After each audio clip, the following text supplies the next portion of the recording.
है AGT live 24/7। आप सब देख रहे हैं एजीटी लाइव 24/7। এই হচ্ছে AGT live 24/7। This is AGT Live 24/7। Tripura বেসরকারি বিদ্যুৎ কর্মী সেলের প্রদেশ কমিটির উদ্যোগে আমবাসায় অনুষ্ঠিত হয় মহকুমা সম্মেলন, যার মাধ্যমে নতুন করে আমবাসার জন্ম হল রাজ্যের শাসক দলের পক্ষে একটি নতুন সংগঠন। 24 নভেম্বর আমবাসা চান্দ্রাইপাড়ার অডিটোরিয়ামে অনুষ্ঠিত সম্মেলনে বরিষ্ঠ ঠিকাদার অর্থাৎ বিদ্যুৎ বিভাগের মদন ঘোষের সভাপতিত্বে উপস্থিত ছিলেন প্রদেশ কমিটির নেতৃত্ব অঞ্জন চক্রবর্তী, প্রদীপ মজুমদার, রঞ্জিত গোপ, গোপাল বণিক, শঙ্কর সূত্রধররা। সম্মেলনের প্রতিনিধি ছিলেন প্রায় 40 জন বিদ্যুৎ কর্মী, যেখানে প্রদেশ নেতৃত্ব বিদ্যুৎ কর্মীদের নানা বিষয়ে সম্যক ধারণা তুলে ধরেন।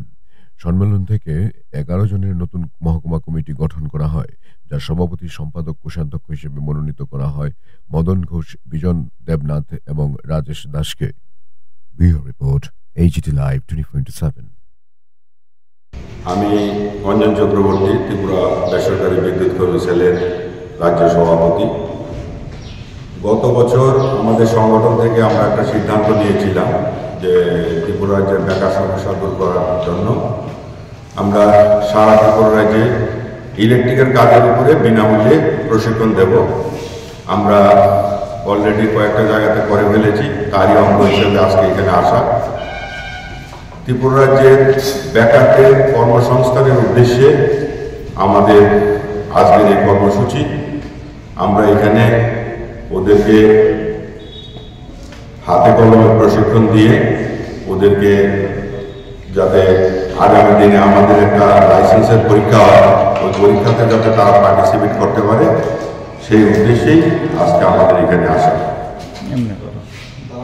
এখানে যারা আছে সবাই আমবাসারই। আমাদের শ্রদ্ধেয় মদন দা এটা অর্গানাইজ করেছে, ওনার সাথে ওনার এই উদ্যোগের কারণেই আজকে আমাদের এখানে আসতে পেরেছি। এর জন্য মদন দাকে অনেক ধন্যবাদ জানাই। আমরা 120 টাকা এক বছরটা আমরা রাখি, 120 টাকা, সেই সব মিলে 380 টাকা আমরা রাখি।